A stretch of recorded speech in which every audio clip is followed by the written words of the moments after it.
Yeah, so first, the thing I'd like you to know is if you miss work, you still can do it. It's not as if, like in some classes, if you miss work, you get no points, right? In this class, you do get points. The question is, how many points do you get? So if it's late, you get reduced how much? How much? 75? 25% down, so 75 is max you can get. So you're on the right track. So how does this help you? How does this and other opportunities I've given you help you? Still gives you points. Still gives you the ability to get 100% on those items. Okay? The items that you've missed, the items that are late. Okay. Now the other thing, yeah. Is that only in my T-Lab or is that in everything? That, what do you mean by is that? You mean is the late points here?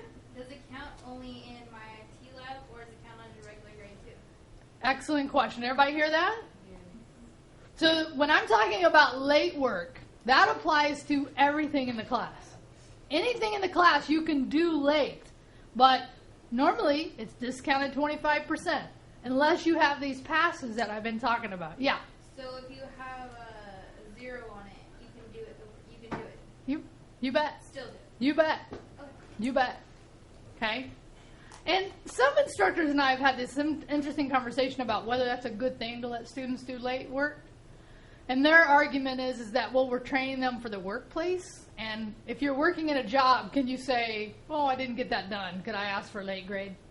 No. Okay, in a workplace you can't. But to me, this is not a workplace. I agree we should be training you for being diligent and getting work done.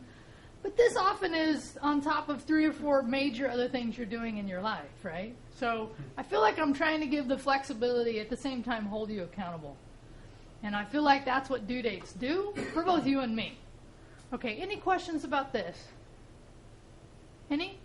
Okay. So the main topic today that we're going to talk about is technology purchase. So in your notes, technology purchase. And I'm going to have you, we're going to watch a video at the end, about a 10-minute video that you'll take notes on. But in general, I kind of want to talk about a few things. And go put this in your notes. It's called the ecosystem. Now, I'm guessing if you've taken any kind of science class, you know what an ecosystem is, right?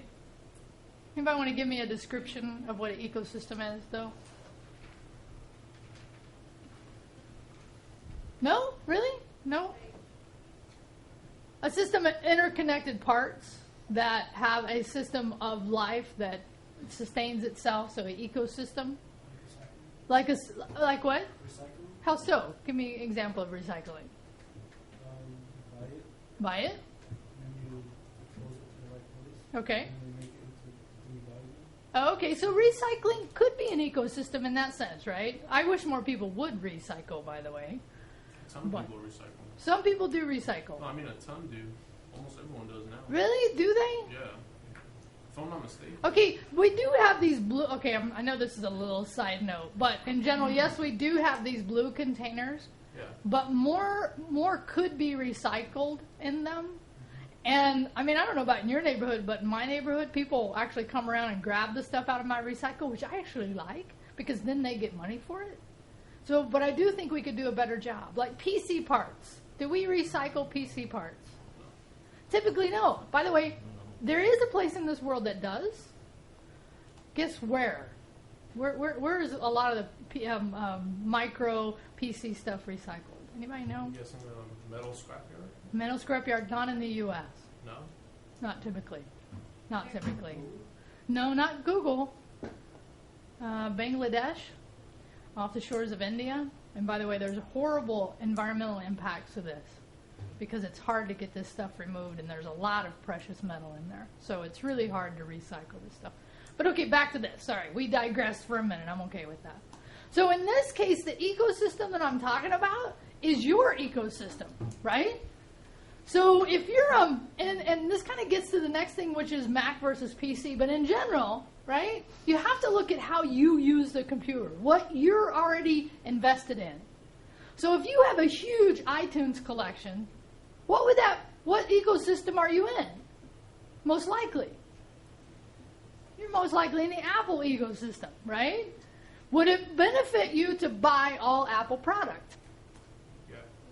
Yeah, because they're all going to generally work pretty well together. Okay? So for me, I'm in the Google ecosystem. Almost all of my stuff is out there on the Google Cloud. So for me, my choices, right, could be any of these.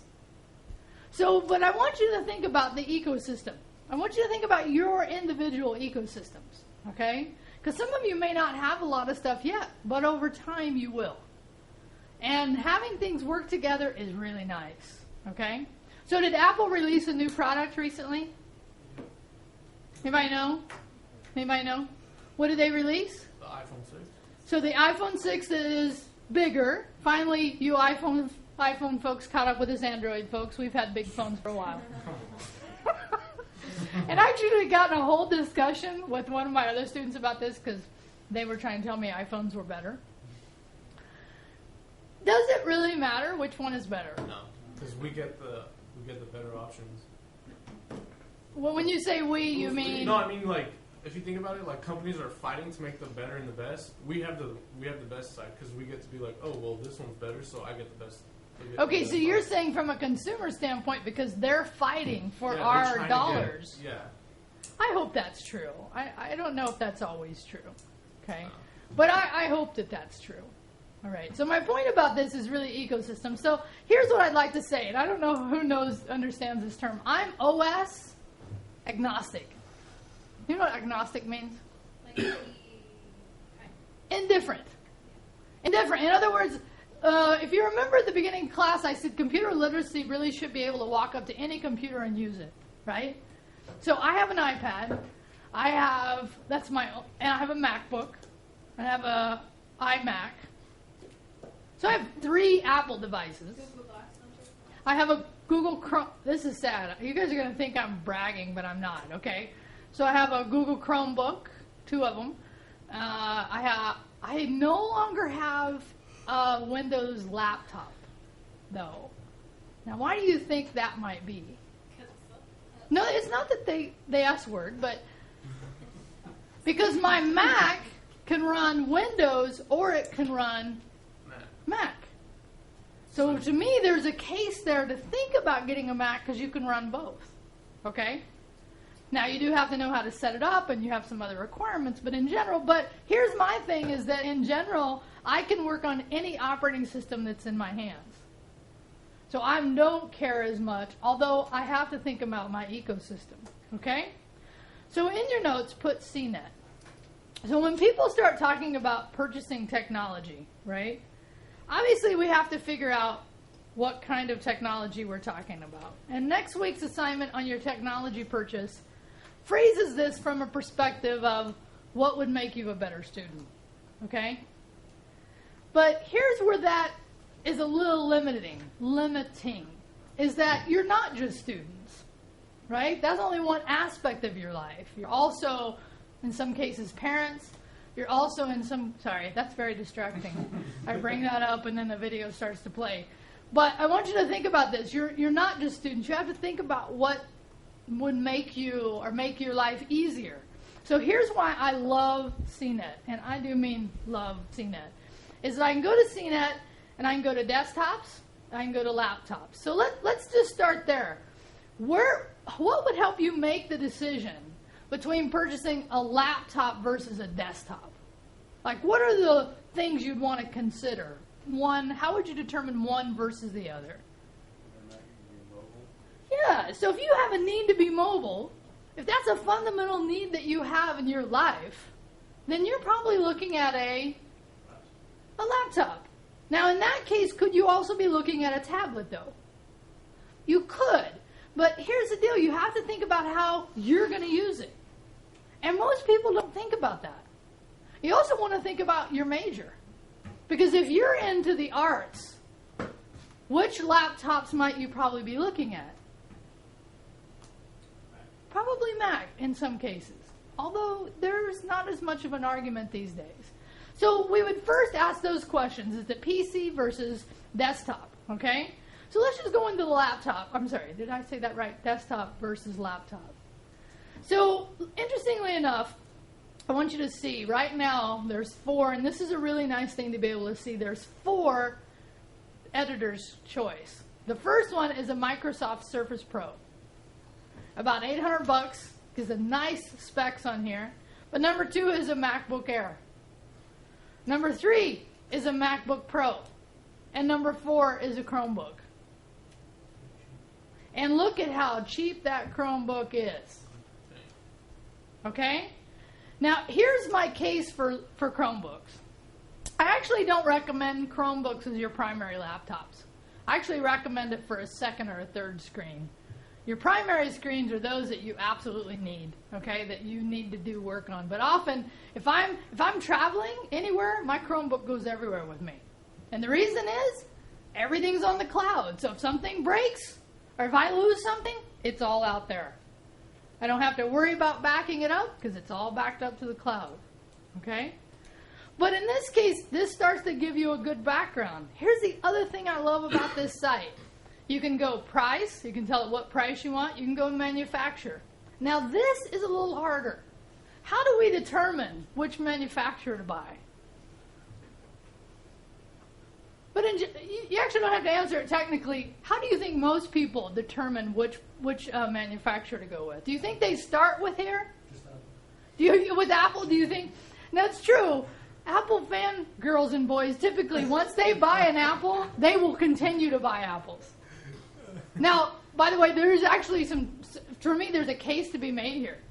Because I've owned now for 7 or 8 years Apples, and the reason I love them, they last. They typically last. There's a case to be made, right? But I also have a Windows laptop that I don't use, that somebody else has, that I've had for 7 or 8 years as well. So you can make a case either way. But here's what I've noticed with most people when I ask them about this. It's that somebody they talk to. Or they have past experience with one of these. And they think it's good or bad. Okay? But I'm going to tell you, here's the key to this.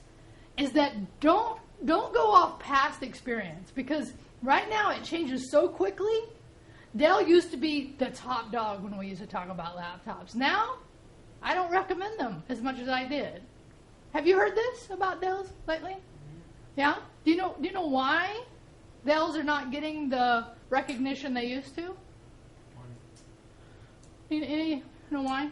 Well, they sold. They were actually sold a couple of times, changed hands. People were actually starting to get a lot cheaper parts, so they weren't as quality as they used to be. So you have to be really careful when you go after just manufacturer. But again, I love this site because of this. And then you have to start thinking about screen size, right? So, how big, just kind of wide, like, is a 17-inch laptop? If you were to say, that big, something like that?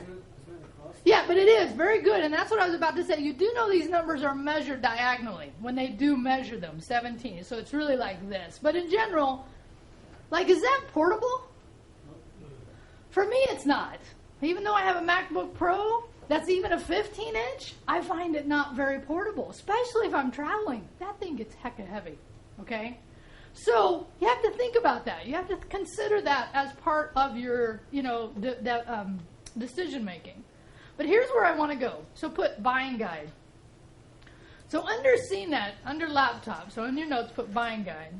There's this wonderful article that I think really breaks this down. This is not the video we're going to watch today, okay? But here's some examples of advice I really like. There's 3 rules they recommend when buying a laptop, and I really like this one, is don't buy too much of a laptop. Used to be people thought they had to spend over it. That was my phone. Did anybody hear that? Yeah, my Google phone listens to me all the time. If it thinks I'm asking it, it'll wake up. And it just woke up and thought I was talking to it. Go to sleep, Google. No. Huh? That's not going to happen. Yeah, Google's not going to go to sleep, is it? So I like this. Don't buy too much of a laptop, because you don't actually have to spend a huge amount of money these days to get a decent laptop. Okay? But in this article, it talks about some of the things you do want to think about, okay, and how you can actually get a fairly decent computer for this. But part of okay, so number 1 was what? Don't buy too much of a laptop. You can get something sub $1,000 these days. Really around $700-800 would give you a good starting point. But many people don't understand this, right? And this starts talking about something you guys went through this when you did the My Computer introduction. Can you see what processor they're talking about here? And what? Right, hold on, let me do this. No thanks. And i5. So in your notes, put i3, i5, and i7. Yeah, so i7 is the best. It's the highest of those. So in this case, we're talking about a particular kind of chip called an Intel chip. Have you guys heard of this little company called Intel? Yeah? Yeah? Usually on like Google or YouTube ads. Dun, dun, dun, right? The Intel ad. So there's two manufacturers for processors. Intel's one, and there's another one. Anybody know the other one? AMD. So, but these days, and they're somewhat, evenly matched. Although I think Intel has probably recently made some nice jumps, because here's what happened, right? Technology. Did I talk to you guys about Moore's law? Anybody remember? So, Moore's law, actually, Gordon Moore started this little company called Intel. And back in the day, he observed something called Moore's law, where technology doubles every 12 to 18 months. Let me say that again. Technology, anybody hear the term?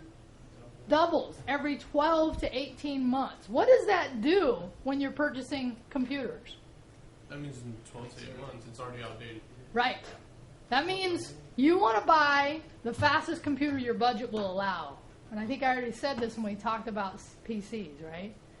So there's many decisions when going into buying it. And i3 is entry level. So in your notes, i3 is an entry level processor chip. i5 is kind of the standard these days, and i7 is more of the high end. But again, these things depend on what you're going to need. If you're a gamer, are you going to get an i3? Nope. Are you going to get an i5? Nope. No, you're probably going to get an i7 with a lot of other things. Sandra, you have... Can you repeat yourself again? Say it again? Can you repeat yourself? Yeah, so the Core i3 is an entry level. Okay? The Core i5 is a kind of a standard level. And the Core i7 is kind of the high end when you're talking about Intel chips. So you want to think about that. Now, again, by the way, do people buy laptops for gaming? Yeah. You bet you. You bet you. It used to not be true. It used to be true that people would not buy laptops for gaming. But these days, it absolutely is true because you can buy enough of a laptop for that. Okay? Number 2 in their list, think about traveling light. This is something I just mentioned earlier. Okay? And there's a term called Ultra Notebook that I think is, it used to be called Netbook. You guys remember? Netbooks? Well, netbooks were kind of a bummer because what they did is they made a slower chip cheaper. Big technology moves so fast, they didn't have to put in slower chips anymore. They could put in nice, good chips in a nice laptop, and that's where the term Ultrabook came from. But MacBook Air, a 13-inch, is definitely in here. If I remember right, and I don't know if it's here, I was reading that can get up to 12 hours of battery life. The Mac? Yeah, the MacBook Air. Oh. And that's because it's, Is that bad or good? No, that's good. For a decent laptop, that's pretty good, especially if you're traveling. 12 hours is pretty nice, okay? Number 3 on this list is design is king.